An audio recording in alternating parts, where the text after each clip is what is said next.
Hello everyone, কেমন আছো তোমরা সবাই? আশা করি খুব ভালো আছো আর আমিও অনেক ভালো আছি। আমার নতুন আরও একটা ব্লগে তোমাদেরকে ওয়েলকাম। এই ব্লগটা না আর সবগুলো ব্লগের থেকে একদমই আলাদা আর আমার খুব পছন্দের হবে এই ব্লগটা। মানে আমি এতদিন যা যা ব্লগ বানিয়েছি তার মধ্যে আমার কাছে এই ব্লগটা সব থেকে বেস্ট হবে। আমি জানি না যে এই ব্লগটা আমি কতটা সুন্দর করে বানাতে পারছি, কিন্তু আমার কাছে এই ব্লগটা সব থেকে বেস্ট ব্লগ হবে। এটা আমার ডেলিভারি সারাটা দিনের একটা ব্লগ।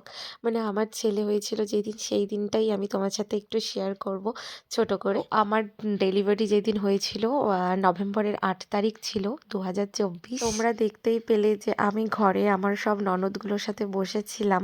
তো ওরা আমার সব ননদরা আমার সাথে দেখা করতে এসেছিল সেই সকালে। ওরা কিন্তু অনেকটা বেলা করে ঘুম থেকে ওঠে, কিন্তু আমার জন্য সেই দিন ওই 7টা সাড়ে 7টার দিকে উঠে চলে এসছে দেখা করতে।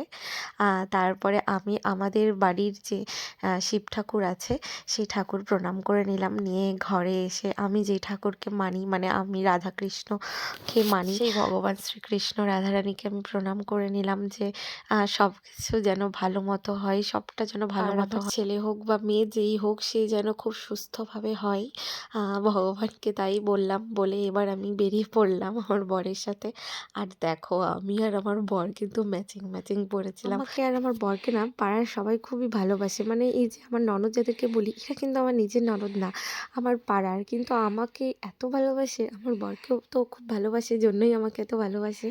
তো এই যে দেখো এবার আমরা চলে যাচ্ছি বাইকে করে, কারণ আমার বাড়ি থেকে নার্সিংহোম ওই 5 মিনিটের মতো লাগে, তো এই জন্য বাইকে করেই গেলাম। আর আমার আজকে মানে সেই দিনের ডেলিভারির দিনের ক্যামেরাম্যান ছিল তোতন। তোতন কিন্তু খুব সুন্দর করে আমাকে ভিডিওগুলো করে দিয়েছিল। আমি ওকে প্রথম থেকেই বলে রেখেছিলাম যে তুমি কিন্তু সব ভিডিওগুলো ভালো মতো করবে। আর এই যে আমি চলে এসেছি নার্সিংহোমে। আর এটা হচ্ছে জলিদি, তোতনের দিদি।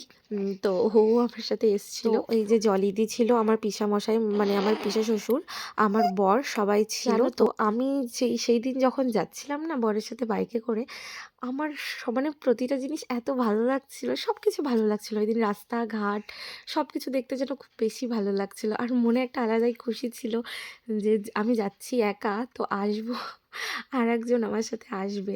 তো ওটা ভেবে এত ভালো লাগছিল। ভয় তো করছিলই, খুবই ভয় ছিল, কিন্তু তার মধ্যে আনন্দটাও অনেকটা ছিল। আমি এখানে ডাবিং দিচ্ছি আর এই যে আমার ছেলে দুষ্টুমি করেই যাচ্ছে। জলিদি তো আমাকে প্রচুর সাহস দিচ্ছিল, বলছিল যে দেখো কিচ্ছু হবে না, একটু তো টেনশন হবেই, দেখো যে যাই বলুক টেনশন তো হবেই। তো তবুও আমাকে অনেক সাহস দিচ্ছিল। আমার জন্য তো সিঙ্গেল কেবিন বলেছিল, কিন্তু পাইনি, তো ডাবল কেবিনেই আমি ছিলাম। এই যে আমি বসে পড়েছি আমার বেডে। আরও সবাই যারা আছে সবাই এসেছিল, পরে এসেছিল। তো প্রথমে মানে আমাকে যখন ভর্তি করার সময় ওই জলিদি এসেছিল, আমার বর তো আসবেই, তোতন এসেছিল আর আমার পিসে শ্বশুর এসেছিল, এই তিনজন এসেছিল। তো পরে সবাই এসেছিল, আমার মা, আমার বাপি, তারপরে আমার জেম্মা, আরও যারা আমার শ্বশুরবাড়ির শ্বশুর শাশুড়ি, আমার ননদরা সবাই এসেছিল পরে। আর জানো তো সেদিন মানে ওই ডেলিভারির দিন এতজন এসেছিল না নার্সিংহোমে।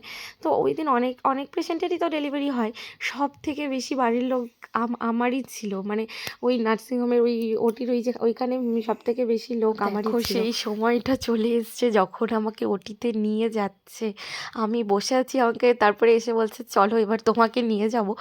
আমার তো খুব ভয়ও লাগছিল, মানে ভয় তখন তো ভয় লাগবেই। আর তারপরে এই যে দেখো আমি যাচ্ছি, সবাই আমাকে বললো যে কিচ্ছু হবে না, যা কিচ্ছু হবে না, সবাই তো সাহস দিল। আর এই যে আমার বর ওখানে দাঁড়িয়ে আছে, খুবই টেনশন করছিল আমার বর, আমার মা, বাপি, সব থেকে বেশি টেনশন তো ওরাই করছিল। 9টা মাস যখন আমার ছেলে পৃথু আমার পেটে ছিল, তখন ভাবছিলাম যে এই দিনটা কবে আসবে, যেদিন মানে ডেলিভারির দিনটা কবে আসবে, যেদিন আমি ওকে দেখবো। তো সেই দিনটা তো চলেই এলো। আমি তোতনকে তো বলেই গিয়েছিলাম যে সবটা ভিডিও করবে আমাকে ওটিতে নিয়ে যাওয়ার পর। আমার মা না টেনশনে একটু অসুস্থ হয়ে গেছিলো, মাথা ঘুরছিল। আর এদিকে আমার বরেরও প্রচণ্ড টেনশন করছিল ওরা। তো তাই জন্য আমার বর বারণ করে দিয়েছিল যে ভিডিও করবে না। তাই জন্য আর ওরা পরে আমার বেবিকে যখন নিয়ে দেখাচ্ছিল সে ভিডিওটা করেনি। তো এই যে আমার বেবি দেখো, আমার সেই পুচকুটা, সত্যি মা হওয়া চারটেখানি কথা না। মা হলেই সেটা বোঝা যায় যে এত কষ্ট, এত ব্যথা। তারপরেও যে বাচ্চাটার মুখ দেখার পর সব ব্যথা যেন ভ্যানিশ হয়ে যায় এক মুহূর্তের মধ্যে ওর মুখটা দেখলেই। আজকের ভিডিওটা এতটুকুই।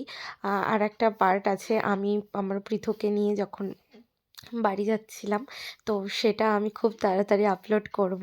বাই সবাইকে।